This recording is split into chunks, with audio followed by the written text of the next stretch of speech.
On these Earths, history has taken different paths. On one, dinosaurs and man coexist. On another, the Russians were the first men to walk on the moon. On another still, Clay Aiken defeated Reuben Studdard. Now join us as we travel through the fabric of time and space to visit one of these mysteries, one of these parallel Earths. And now, a message from the President of the United States.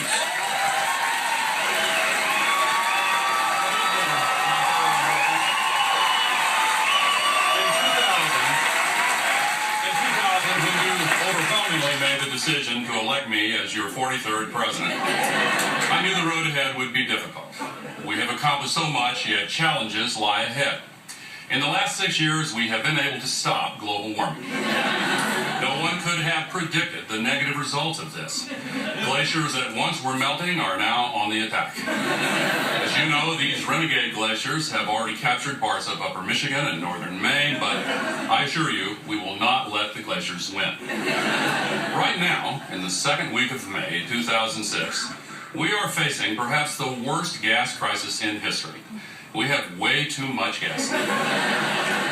Gas is down to 19 cents a gallon, and the oil companies are hurting. I know that I am partly to blame by insisting that cars run on trash. I am therefore proposing a federal bailout to our oil companies because, hey, if it were the other way around, you know the oil companies would help us.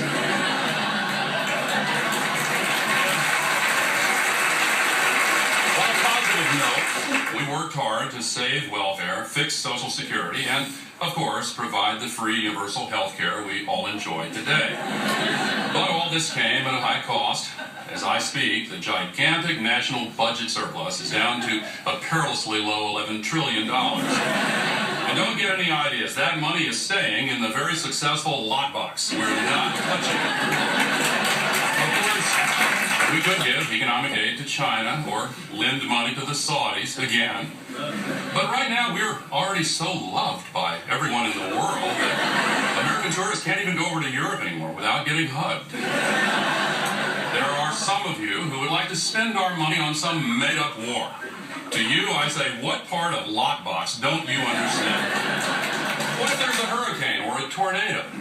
Unlikely, I know, because of the anti-hurricane and tornado machine I was instrumental in helping develop. But what if the scientists are right and one of those giant glaciers hits Boston? That's why we have the lockbox. As for immigration, solving that came at a heavy cost, and I personally regret the loss of California. However, the new Mexifornian economy is strong, and El Presidente Schwarzenegger is doing a great job. There have been some setbacks. Unfortunately, the confirmation process for Supreme Court Justice Michael Moore was bitter and divisive. However, I could not be more proud of how the House and Senate pulled together to confirm the nomination of Chief Justice George Clooney. Baseball, our national pastime, still lies under the shadow of steroid accusations. But I have faith in Baseball Commissioner George W. Bush when he says we will find the steroid users if we have to tap every phone in America.